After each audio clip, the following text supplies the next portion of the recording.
One, here we go. Now you should be able to hear me. Hell yeah. What's up? What's up? Welcome to the stream. Welcome to the stream, guys. Welcome to the streams. Welcome to the Manosphere. Welcome to Alpha Podcast. XXX. Awesome epicness stream. Only for manly men among us that are able to fight terror.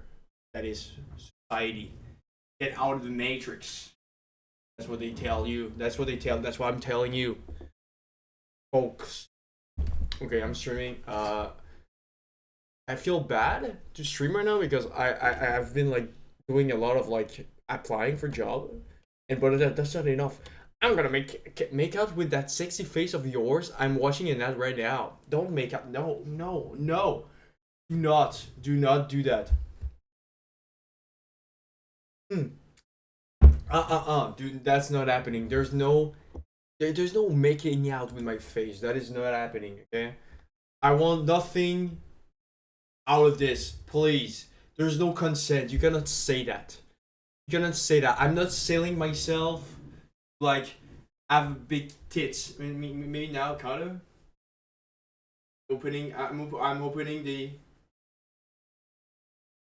thing. What about you? Just one finger, one of your lips? No. What about just no? That's not happening. I refuse. I refuse. Okay, I refuse. I refuse. I'm going to beat your ass. Okay, I've got a gun here. Got a bunch of knives. It's bad for you, dude. It's bad for you. Bad for you. Okay. Bad for you. I'm just saying. It's not happening, dude. It's not happening. No one is going to. When I could just sit on you and you die? How about you laugh at my joke instead, huh? Was that funny? Was that funny? Take the. What do we do? How are you doing, Percy? What? Usually, you're not my viewer. What the fuck is happening? Thank you, thank you, thank you. Put the lol W, please. Lol is stripping. I'm not stripping. Stop. You know what I'm going to do with all your horny little boys? I'm going to put you guys there in the corner, okay? The cock chair. If you are willing to get into the cock chair, you're getting all the sexual jokes if you want. But you need to get the cock chair. That's the only thing that I agree consent with. If you get the cock chair, lol W. That is not sup. What's up, Nick? What's up, Nick? What's up, Nick? I love Nick. It's made for you, dude. It's made for you. While I do the cool stuff, you can watch and feel bad about yourself. This is so cursed. This is so cursed. I'm so glad to be a guy to be able to do these. I'm so glad to be a guy right now. Okay, the whole family is here. Nick is there, Percy's there, currently chatting up the Huzz right now. Huzz? What does that mean? The Huzz. Do we put some music? Mmm.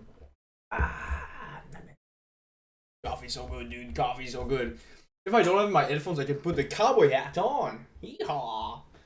And put it back down.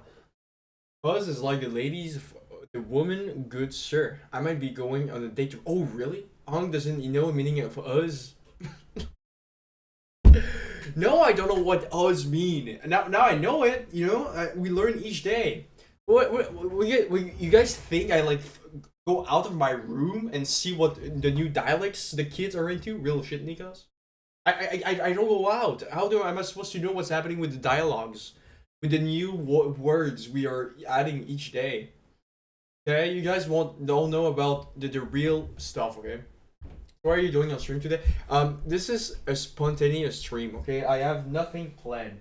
I have nothing planned. So the world is our oyster. I've got 1 hour each. I got like 1 hour I want to give. So that's going to be it.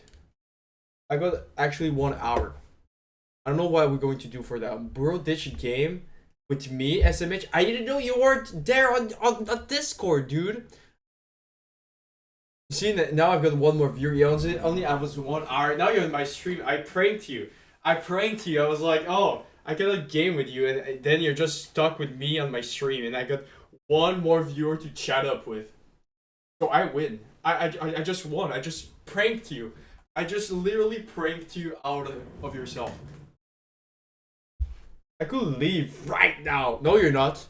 You're not, because like otherwise I'm giving someone else the cock chair. You're not getting it. It's one viewer at a time. One viewer at a time. Okay? What do we play Sonic? Do we play Sonic? Actually, do we guys play Sonic? One in chat if we play Sonic. No! One in chat or we play Sonic. Two, or are we going for the political iceberg if Nick is still there? One Sonic, two political iceberg, three, that's not happening. I'm not giving you guys a option number 3. Nope.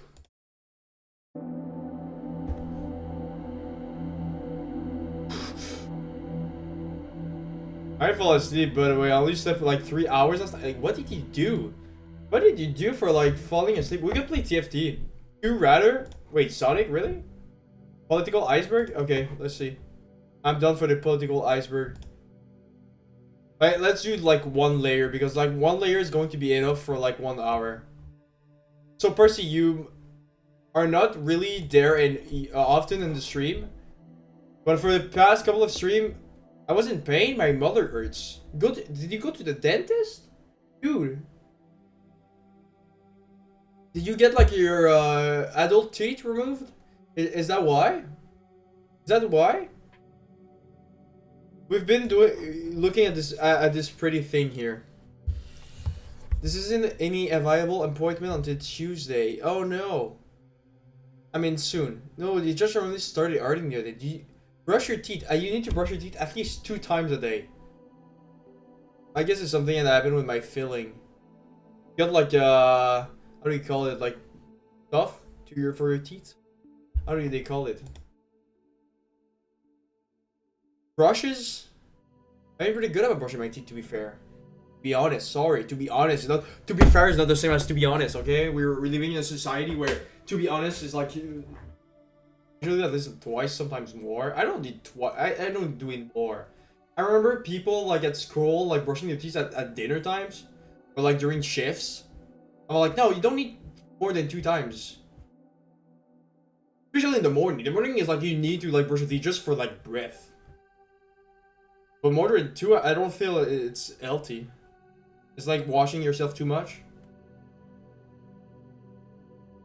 So we are here. We are at this layer here.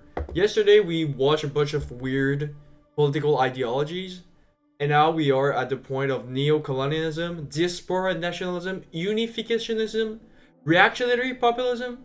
Why is reactionary populism so low? Okay. Techno-populism, nativism, transnational progressivism, anarcho-pacifism, anarcho-Parsival-21ism. Okay, what is neocolonialism? Colonial. We're big nerds now. This is the stream. We're big nerds. So if we go back into our context, okay, so colonialism is just the idea of like a bit like imperialism, of just like one country trying to get other countries around them to like align with their personal gains. So we think about like how we just went into Africa to get all the resources for ourselves, or how in the like 20th century, like the US, or like I guess USSR kind of tried to get a bunch of countries to align politically with themselves, even like in today's world. So basically the US again. Yeah, but what's the difference with neo-colonialism? It's like this new vibe. It's a new vibe where it's probably neocolonialism. It's practice of using economic, financial, and cultural and political pressure to control influence. Okay, so it's basically like, you know how today you could like kind of indirectly control another state with finance and with their culture. Which is okay, which is kind of crazy. We kind of seen that with the US. They're still doing like direct intervention, which is probably like old school colonialism, but now you can kind of do it like indirectly, which is kind of yeah. Signature example, Cuba. Well, Cuba we kind of did like real colonialism. We actually went into like countries. The US went into Cuba, right? They actually went there, like the Bay of Pigs. Bay of Pigs, they did also like embargo. There's a certain like direct aspect of like colonialism there. But I guess you could say like just like with all the economy, how you manage the economy, it's a way to like be sure they align themselves. Like I feel like with what was it, the country? Fuck. They did Barcelona, like Venezuela, they kind of did that like more directly. Yeah, but nowadays they control them economically. Yeah, of course. Yeah, of course. So I guess you could say it's like a sort of like neo-colonialism. It's just like it's basically the way you're going to make sure the country is like aligning itself with yourself. Like beforehand, it was way more military. We just went into the country, we changed the government, and we went back. We were still doing it, like in a sense. Iran, Venezuela, they're kind of that thing, but now we're getting at the point where you could use the culture. You know, with internet and stuff like that, you could use a way to like assure the country. And look at this paper here. I don't know how I found this. I just click on here. Old Dominion University. Preventing the exploitation of developing nation from neo-colonialism. You see, it's like it's a paper about like how can you help actual like developing nation. In recent years, the issue of neocolonialism has been addressed by the United Nations and other international organizations through different means, such as the United Nations Declaration of Right of the Indigenous People. Cool. And they use South Africa to like the example of how they're still like dependent to like their old master.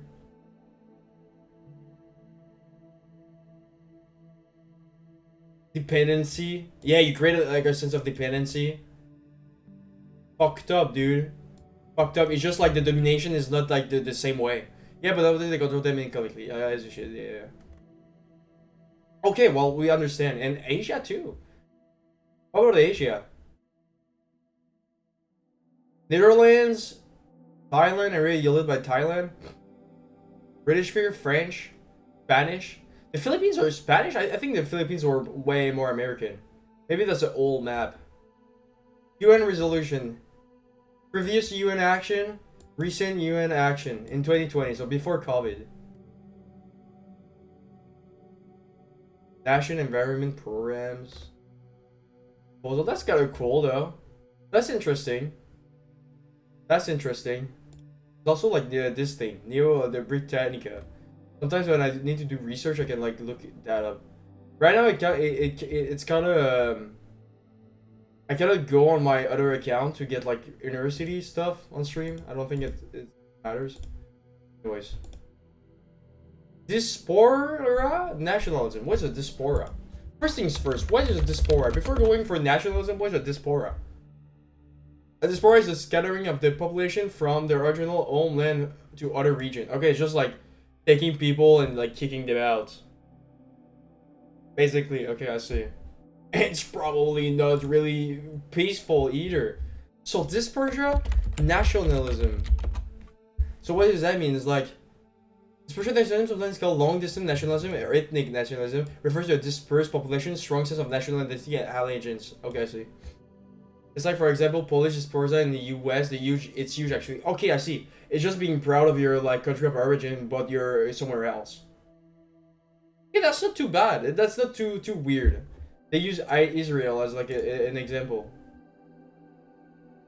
Okay, it makes sense. It's just like a bunch of people from another country. They're like, no, I'm proud to be like Algerian or some shit when they're like now into another country. Which in a sense, I feel like the right wings people could like complain about that. They were like, you're American now. Why are you so proud of being Greek?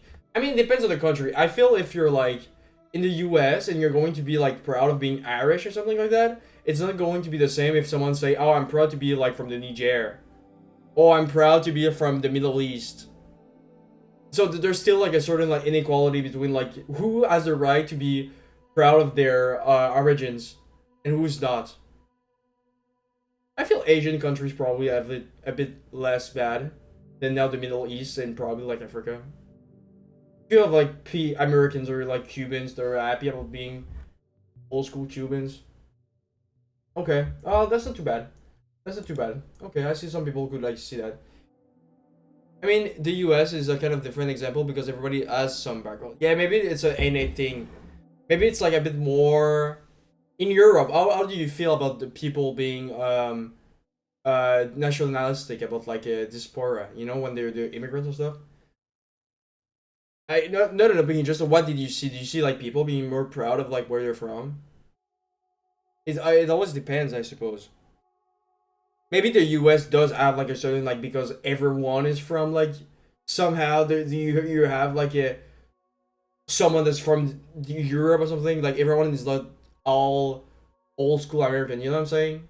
They could say it, but I feel like NA just because of history, there's like just more immigration. When I don't think you have like a lot of Irish immigration in Poland. Maybe, but in Quebec, I feel that there's a lot of like people being proud of being Irish. There's the one you hear a lot. Lately, there's been there's a bit more of like waves of immigration from like Haiti and like the middle the French countries of Africa too, the Middle East. So there's like I guess more of that, which is like interesting. I'll move on. By the way, if I don't know like if you're writing something like that, I'm just moving on. Unificationism, which I think it's important. I think like one of the ways I don't remember. I should like revise my class, but the with people that comes with in new countries, being proud of their country you're from is like a way to like bridge better into the new country. It gives you like just a point of being solid.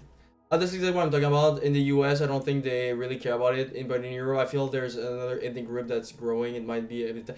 Again, I feel like it depends on the ethnic groups. I feel in today's society, we won't see some part of the world the same way as other parts. If you're going to have like immigrants from Europe, I don't think like right wingers are going to complain. But if you're going to have like immigration from like the Middle East or like Africa or something, like that, you're going to hear like people complain. They're like, oh, they're bad for the woman or something like that. Oh, they're lazy. I don't think like people are going to have the same type of dialogues about groups of people that are from like wide majority like countries. I don't think I just think it's like a modern thing because like also I don't think we had like as much immigration from these countries beforehand. I feel like most of the time in history, the wave of immigration that we had, they were still like around Europe. I guess Asia, at least in NA, we had like a big wave of Asian, like in the 19th century, you know. So there's also like that thing. I know like Seattle, California, or like there's more Asian population there. But okay, cool. It's just okay. There's nothing to say. Just like a certain like you're from somewhere else. You're proud of your country of origin. I did put that on the immigration because I feel like it's like more there, but there's just some truth in where they're saying the crime has risen highly. Okay, but well, now you need to be careful. Does the crime is really correlated with the immigration itself? That's the thing that becomes like really hard with politics. Is that can you really take those two elements and really correlate them? Do you really is it and if it there's is like a connection, is it really direct or is there's a lot of like other factor in between those correlation? Yes, there's a, like an amount of people that comes in, but is there like other stuff that is going to like shapes the way like crime rises? You know what I'm saying? And there's like so many factors, so I think sometimes I have difficulties with that take because like it's hard to like really do a correlation between those two elements. You know what I'm saying? Like, okay, yeah, crime is rising. Okay, yeah, immigration is rising too. But is there the two of them are really correlated? And if there is that really like 1-to-1? You know, there's like probably so many things that did that. You know what I'm saying?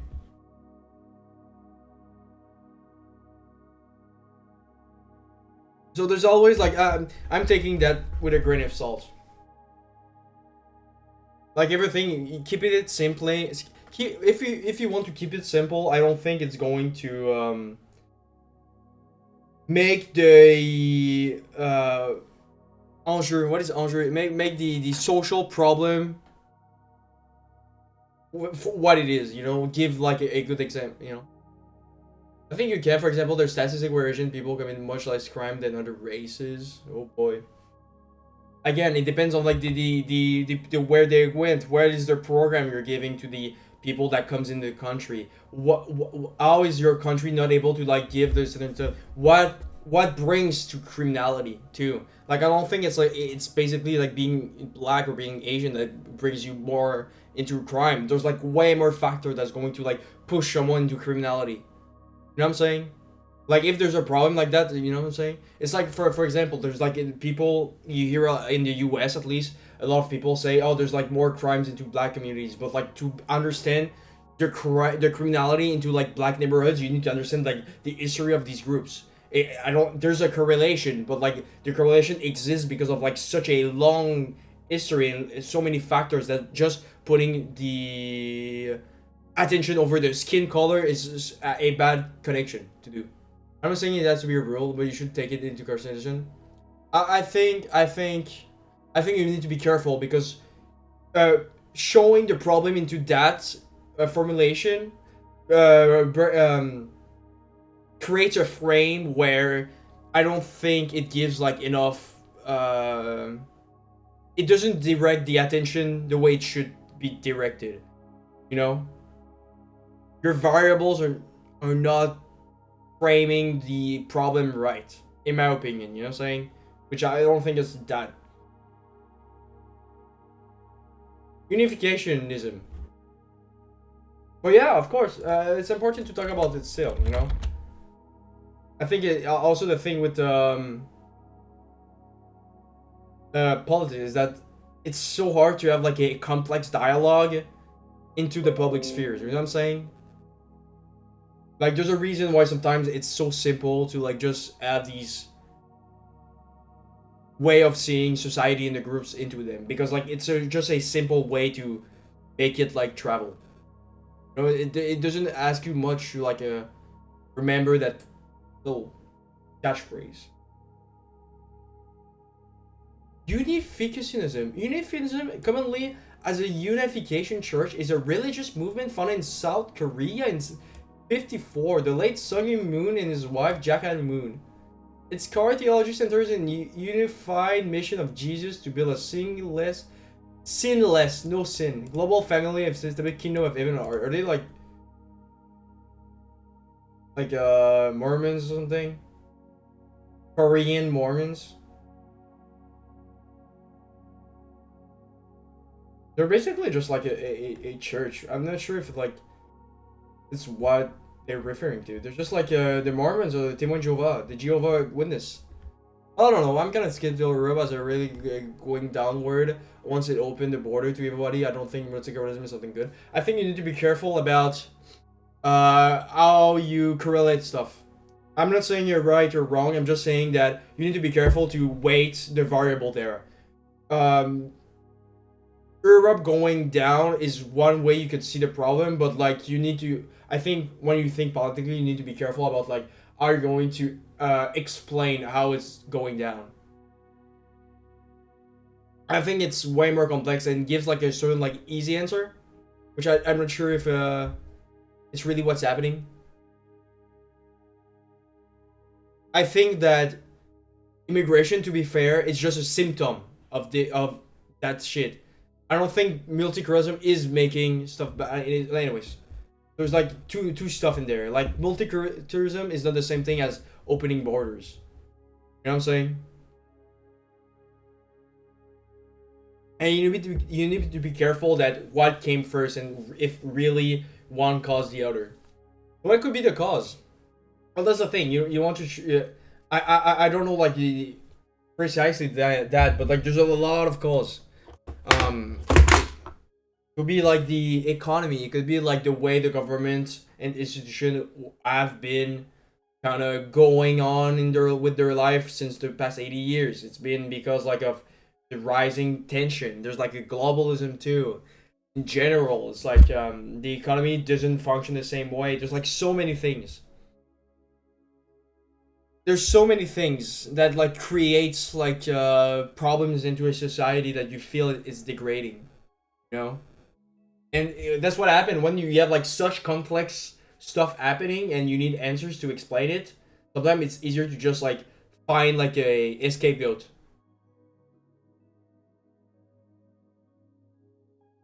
But finding a scapegoat sometimes doesn't really solve the problem. It just like make you think you're solving the problem. That's my guess. You know, I try to be careful about like blaming a group of people because I think it's more about like the structure itself, the institutions that hold the country that are more at fault than any groups. You know what I'm saying? It's not about like if people comes in and people comes out, kind of. But I really believe it's more about like how the country deals with these resources, how the movement side of the government holds, how the politics are, how the education system works. I think it's like all these stuff at the same time. I don't think just people entering a country is like enough to like cause that much trouble. So yeah, politics. Well, you can compare the nations that have open borders and the ones that have it closed and measure how they prosper. I mean, Canada is like a super multiculturalism like country. Like I don't think like Canada is like, I feel like it's a occidental thing. I think like there's not a lot of countries that occidentally that goes well. I feel it's like a bit everywhere. It's like kind of feeling that sort of like it's going kind of bad. If you're thinking people from third world countries, I think it could happen. I think there could be also like a say of like, why are their countries like not able to like hold their people? You know what I'm saying? Like we kind of fucked them over historically, and now like they can like have institutions for their own people, and now they want to like have a better life, so they come to our countries. And again, I feel there's countries that like works well with open borders ish. You know what I'm saying? Like the U.S. has been like really trying to put that down, but I feel when you look at like Canada or stuff like that, the immigration has like been kind of good. I don't know about Europe, but Europe, I think it's like another problem. But so I don't know. I don't know. I think we need to be careful about like putting the old fault over like immigration. Of course, like you need to like have some agency over like who comes in and who comes out. But at the end of the day, I feel it's more about like a institution of like there's a lot of sector in a society. You know, there's a lot of like different sectors that like causes the society to be more or less able to deal with itself. You know, like you look at the sectors. Is the economy going great? Are they able to um, make the same amount of money? Or is the education quality getting better? Do people are healthy? Do their access to therapy? Do people are able to find friends? You know, loneliness, that's another problem. I don't think like it's really caused by immigration, that you know. So yeah, it's complex. Um, reactionary populism.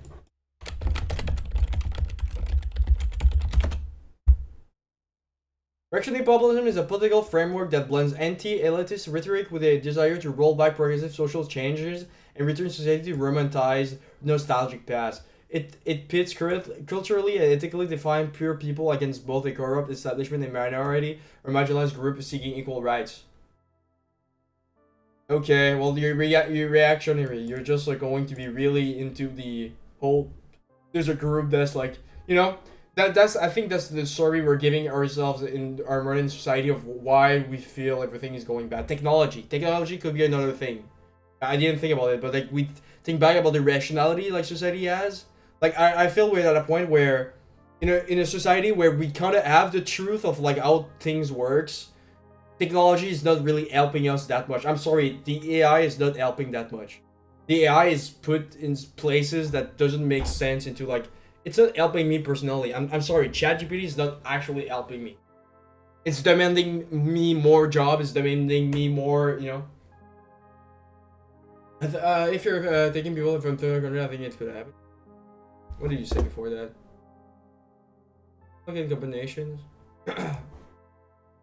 So I guess it's just like if populism is just like having a group that you have a group that you don't like, and that's the story of your political system. Is like, oh, we need to get rid of that people. Here we're getting a bit more authoritarian, a bit more racist. You know what I'm saying? It's like, oh no, that group is really a despise, and we need to bring back a culture where they weren't there in their culture. Bring back that sort of like old school stuff. Yeah. The concept heavily analyzed in political science and sociology to explain modern global political realignments for an in-depth breakdown on how the movement they give up. I mean, here it's kind of helpful, but like really, that much money for an AI overview of Google. That's all of that money. That's yeah.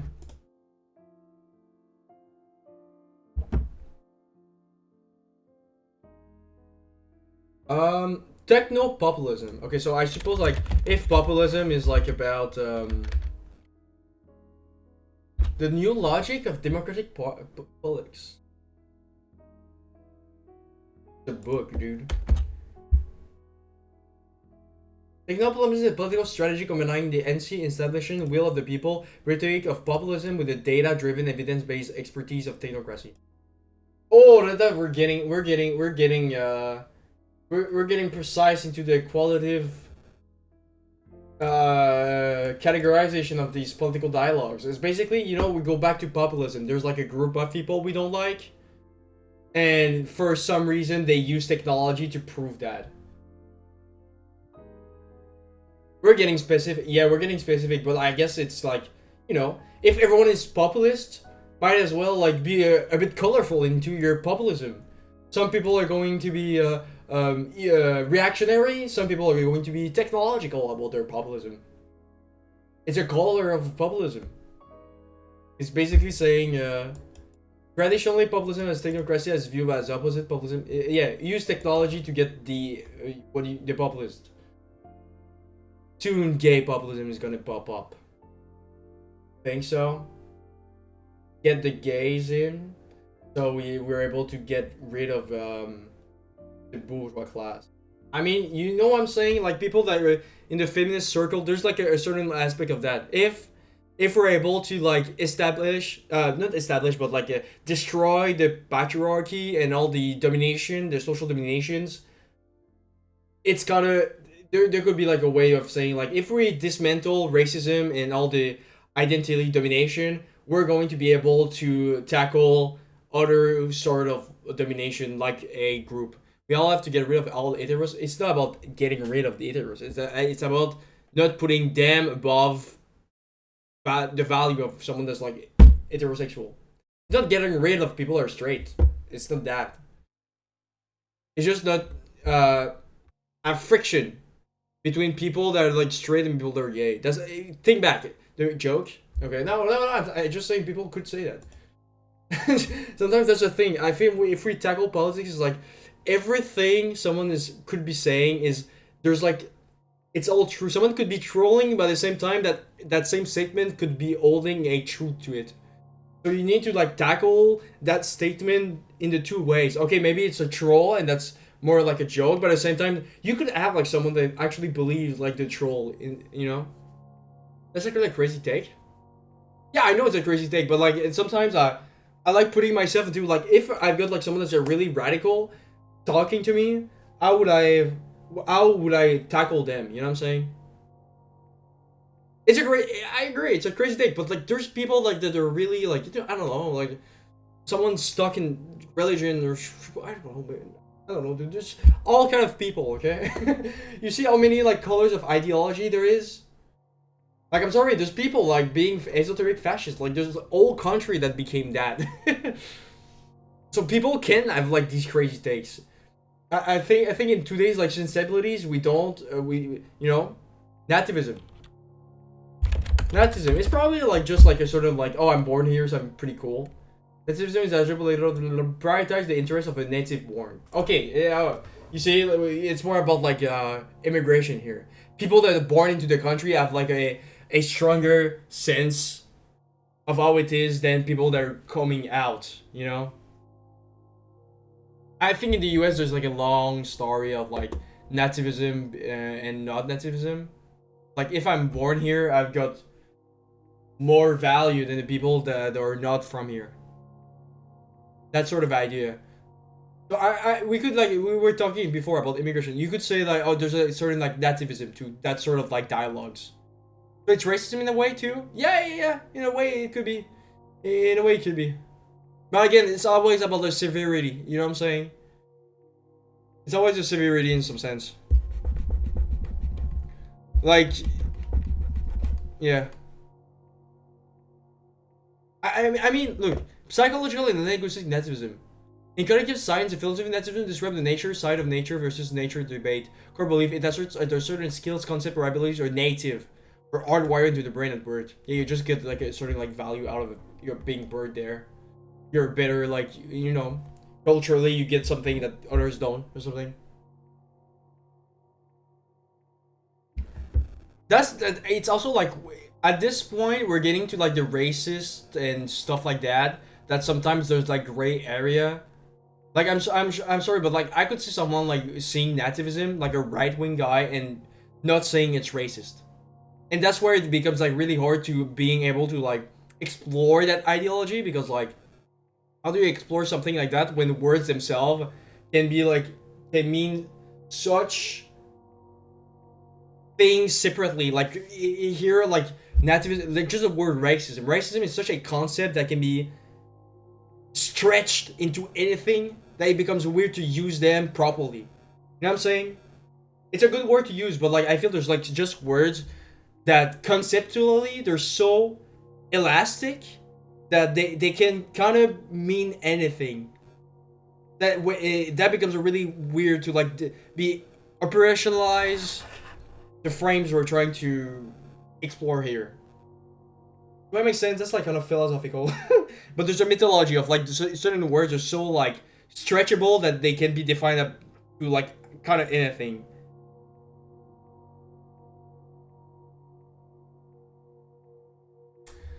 Transnational progressivism. Transnationalism. Progressivism. That's probably like a thing about like globalism. Trans is an umbrella term coined by American conservative Hudson Institute. You see, like AI is not even there. We're getting deep here. Niche.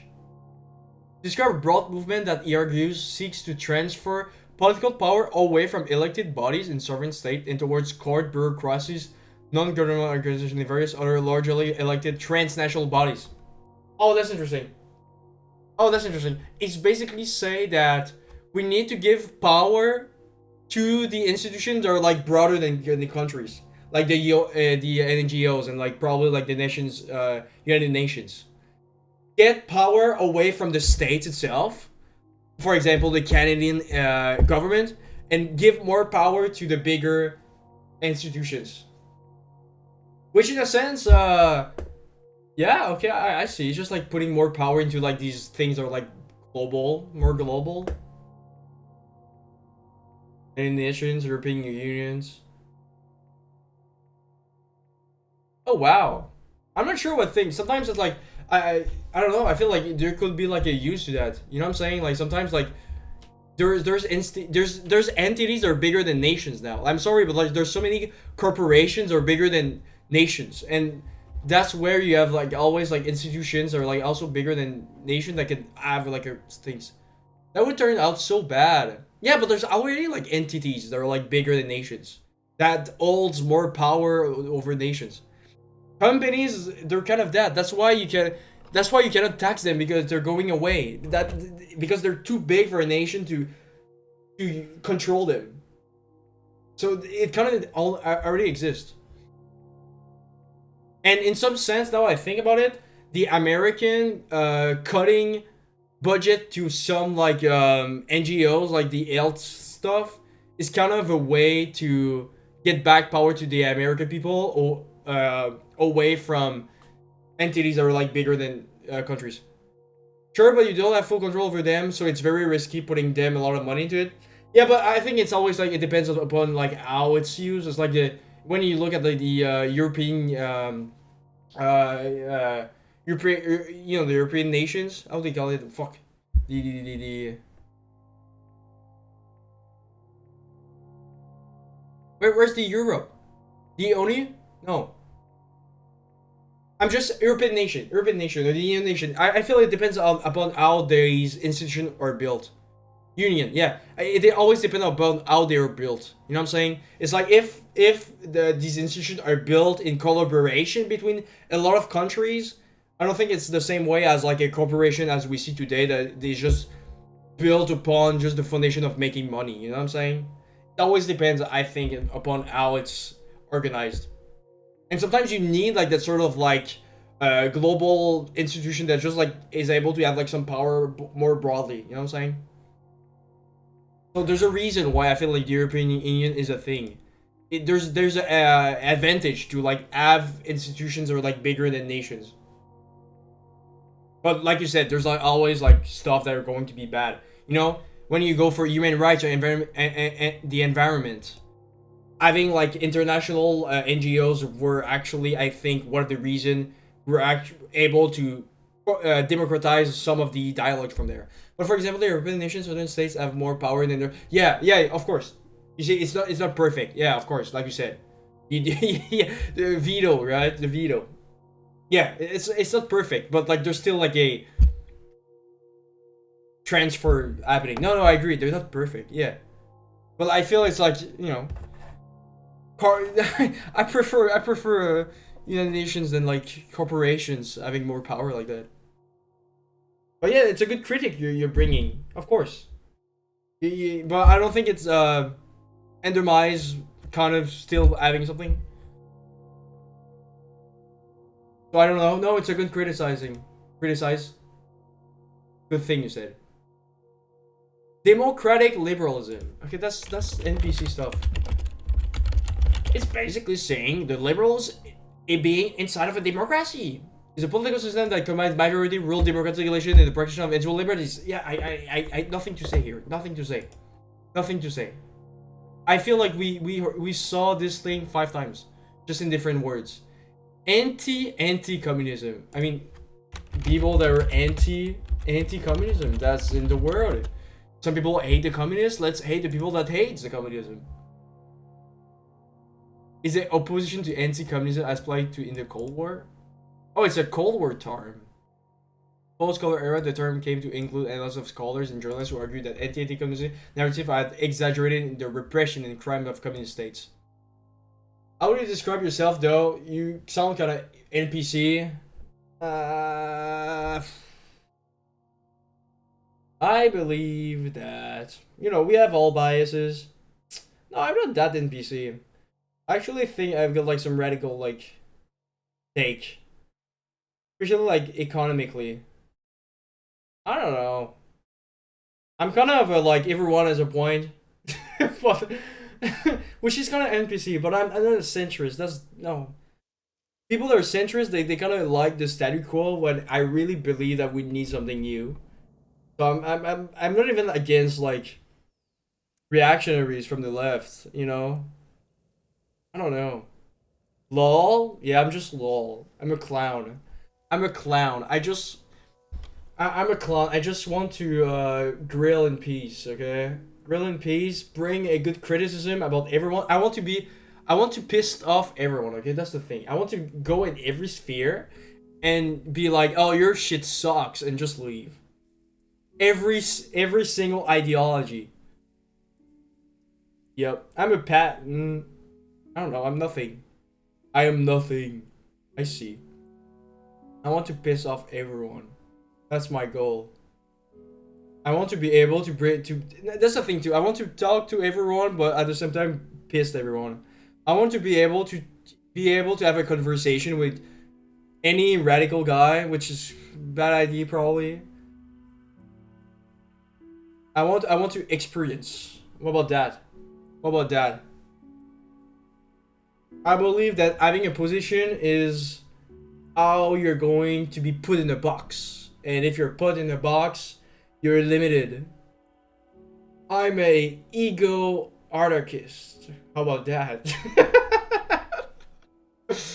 I hate being put in a box. I remember being in one of my classes, and I was like working with these guys in my team, and one of the guy told me, he was like, "You're anarcho-communist." I was like, you're putting me in a box way too fast." It sounded anarchist a bit. I guess I've got like, yeah. I know where you to place you now. Oh fuck! No, don't place me. I hate anarchy.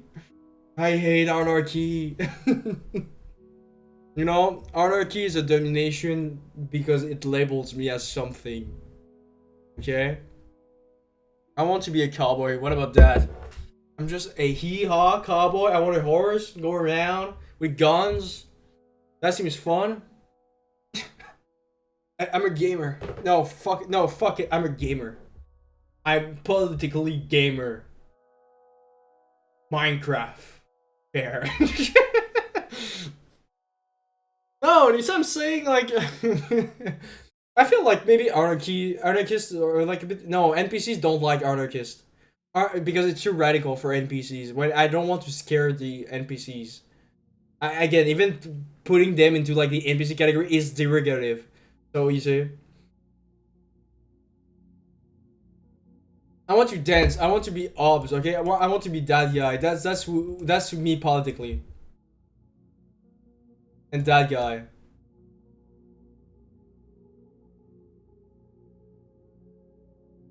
Yup. What about you? Where you seem like a bit. You said that you're a libertarian a bit more. You seem a bit more conservative, my good pal. Okay, so anti-communism is also being like, oh, we need to have more place for dialogue for communism. I like to be just an observer. What about that? Observer. I'll just observe everything. I'll just add some criticism. You can, how about that? Then just an observer. Which is going to make no. You know what? That doesn't work either because like when I say that, people that are activists hate me for not taking a position. So even in the fact I'm not taking a position, even if I kind of have one deeply, but I don't want to make it perceive, makes some group hate me. So I cannot free myself. I bright green environmentalism. Bright green. Bright green is a pretty color, but well, bright green environmentalism. Oh, there's multiple way of environmentalism. That's interesting. That's interesting. I like the environment. That's one of the thing I enjoy. Wow. I want to see that thing. Light green believes in voting their dollars that their own ethical consumption adds a drop to the bucket of overall change, and that is noble in the end of itself. Oh, I see. It's kind of cool. Okay, there's like multiple way of activism inside of the environmental. That's the you have like a responsibility, your individual action as a role to play into like how the environment is going to change. Like I believe in global warming. I believe we need the radical changes. Anyways, I don't really definitely leaning towards right a bit, but I might as well just be an NPC. I feel you always like start as an NPC, and it always depends on the circle you're from.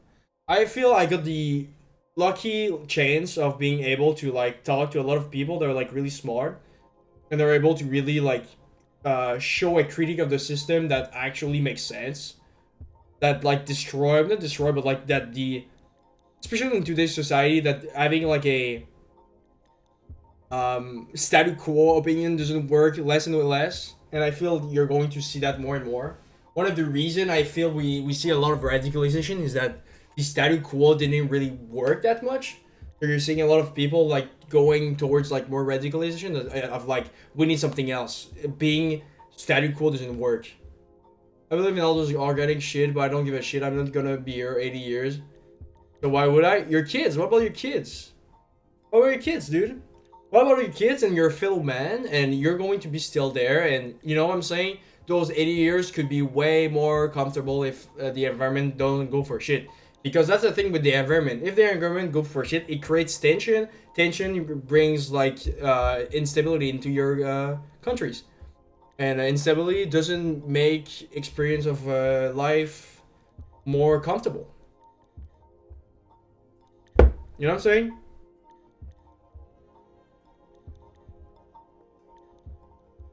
So I think with the environment, I really believe like there's like really important stuff to be done. Bright green optimism present the promise of a bright base of human ingenuity and their ability to harness technology, policy, okay, market force, to solve any environmental problem and meet our every economic need. Okay, so that's Bright is basically the idea of like we need to do something, but technology is going to direct the market by itself. There's no actual change upon the market how it's done. The market is going to be able to adapt itself to our need for the environment, and technology is going to help with that. Which I don't. It's a bit too optimistic about how technology works for it, and the market itself. I don't really. Well, if I do one good thing towards the environment, there's still going to be big companies in India, US fucking yeah, and that's one of the reason of why there's like so many radicalization is that the government and people and their culture itself are going to always be like, oh, your individual action is going to be something. When in practice, you're kind of powerless. You know what I'm saying? No, I agree with you, but that's where the criticism is going to help you direct your own activism into like the political system. I think we don't want to become, how can I say this? You don't want to become depressed. You know what I'm saying about like, oh, you cannot do nothing. I think those criticism means you can redirect your activism into like a more meaningful way. You know what I'm saying? If you're more like interested in politics, I feel like most people it's not really that. But if you're going to interest yourself in politics, I feel it's really important to also understand the role of your activism into the system and really direct your activism into like a well matters way. Which it becomes like a whole other like story because now we're not even like debating upon how the system is. It becomes like how do we change the system, which that's what in that sphere there's like so much stuff. For deep greens, the environment is the bottom line and resistance is protection. Implicit in deep green thinking is that government and corporation are ineffective and direct action needs to be taken to protect nature from human plunder and waste. Yeah, you see? It's like, no. I feel with light and bright green, it's like the perspective upon the environment that the system itself is going to be able to change itself. We don't need like a deep modification of the system to help the environment. Now when we get to like deep and dark, now we have to like change radically the foundation of our society to make it more prone to be able to like reproduce itself in the environment. So I guess you see, invent you could say like in the environment you're more here. We understand that like what do you do with big company? You need like a you need something like more radical to change for these companies. We certainly need to change it radically. Yeah, I believe too. I think the environment I feel for our generation a bit bigger. But like I think because society itself is so slow and it's not able to adapt itself, we're kind of at the point of like, no, guys, it's fine, don't worry. They're like kind of at this point of like not gaslighting us, but like being too change. We need to change the system too fast, and there's groups that are like not ready for that. You know what I'm saying? So they're kind of like coping. That's how I see it. It's like the environmental problems grew so fast. It's like I'm sorry, but like it from the 80s to today, it grew so fast that we're at a point here for the last 10 years of like we went so fast that like now people are just coping. They don't know how to deal with it. So they cope. They're like, no, it's not happening. Don't worry, the system. You know, I think we're at this weird point of time of like there's a lot of like groups that are like still coping because they are the group that needs to change. They're coping. They're like, no, it's fine. It's not really that. You don't understand statistic, but in my opinion, it's coping. It's coping with like we need to change radically how we live and how like the system works within itself. Anyways, it's always like also you need time to digest these things because I feel like when you really start dissecting society how it is and how actors act with it, it's like emotionally really heavy, and that's where I feel there's also like you need to be healthy with how you consume politics. You need to, it brings a lot of like bad emotions and stuff like that, which is completely fine. It's scary and stuff like that, and you need some digestion of like not be too stressed and shit like that. Which that's why, in my opinion, you have like so much reactionaries too, because like reactionaries understand the system, but they never were able to digest the comically like how it means what it means about their existence, and like so they just become reactionaries.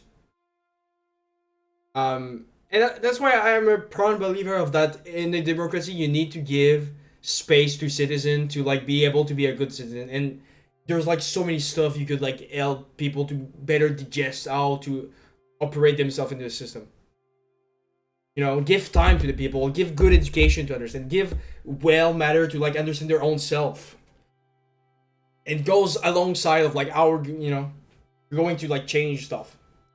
But it becomes hard because like everyone is like, you know, so many groups. Dark Greens base their approach to the environmental movement on the realities of limit to growth. Issues such as peak oil, population growth, industrial agriculture, and purposeful growth economy underpin the Tyrian practice. Oh, that's basically the same. It's basically saying like the capitalist model can like grow forever. It costs too much. That's there's limits that we need to like think about, which makes sense. That makes sense. Where you're saying, cool, I'm happy. It makes sense. I'm happy. It makes sense. But like it makes sense, but like you see how complex that is. Like even if we understand it, it's like, dude. I even me, I'm like sometimes I don't stress that much. I'm pretty good with dealing with this shit, but like, dude, oh, I see a lot of people that like are reactionaries, and like I don't, you know. So go to therapy. That gets money. I don't know. Society. It's hardcore. We're getting hardcore, dude. It's you need to like horror, kind of. You need to like horror and the watching how people are because like you need the nasty stuff. You need to see how nasty people are too. It's part of the thing. I don't know. I don't know. I don't know. I don't know. Talking about it is a way I think to help yourself. You know. Think about it. You're just like putting water into our plants into your head. I'm like, okay, well, we grew it a bit. You know, we were sitting in it. We think about it. Laborism.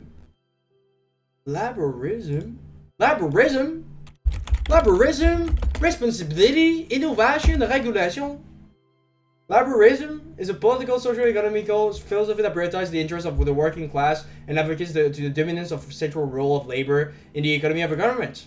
It generally seeks to improve workers' rights and conditions through organized labor unions and distinct working blah blah blah blah blah. Okay, it's labors. It's basically say workers deserve better quality time for their work. That's it, and we need to put like a lot of importance over that. And most of the people that are working, most of the weight of the population is inside of the working class. So that's where you need to improve the quality of the working class because they are the one working. So it's like, yeah, of course. I mean, better experience of working, and it's kind of cool. Companies have some stuff that actually does it, and you can get into the debate here of like, are laborers better at making the workers' experience better than companies themselves or some shit? Self-explanatory. Well, there's a lot of like sub debates into that, right? It's like, yeah. Reformism. That's a word. We need to reform the system. That I don't think it's self-explanatory too. It's a political strategy advocating for gradual, step-by-step improvement of existing social structures. Yeah. For reformists, we need to change the structure step by step, kind of slowly, gradual, not radically. But I guess reformism is the radical change. We go step by step, and I think there's like a certain way of like how democracy like kind of believe in that. Even if here they say socialism or social democracy, there's improvement of how can you actually make those steps more quality tested. I don't know. Okay. Anarcho pacifism. Maybe you know, it's going to be anarchy, but embedded into activism that prone pacifism. A branch of anarchy, though, that advocates the total rejection of violence, both as a means of achieving social change and the structuring of future society. I kind of like that. That's kind of cool. Yeah, I agree with that too. Maybe I'm more there. I do have like some I did say a bunch of stuff like, oh, if there's violence into the sensibilities over like your ideological system, you're going to make institutions that are brought into that. So I guess the form of domination that's like the more prone is violence, and violence is kind of domination. So I guess even into the activism, you're more pacifist. You need uh every kind of activism. Okay. And then there's two more. Now we're getting to the dark stuff. I'm not going to do that today. I was I wanted to give 1 hour to the stream, so that's what we did. But we need two more here. Here we're getting Barak socialism, council communism, Lehman. Oh, we're getting stuff here. We'll have to do that another time, brother. I enjoy these streams. They're kind of putting me a bit weird, but it's important, I think. Right at the mark. Okay, dude, take care of yourself now. And shake. Let's go, bro. Take care. We'll see you another time. Have a good day. Have a good night. Take care of yourself. Find a job. I'm trying to find a job. Take care.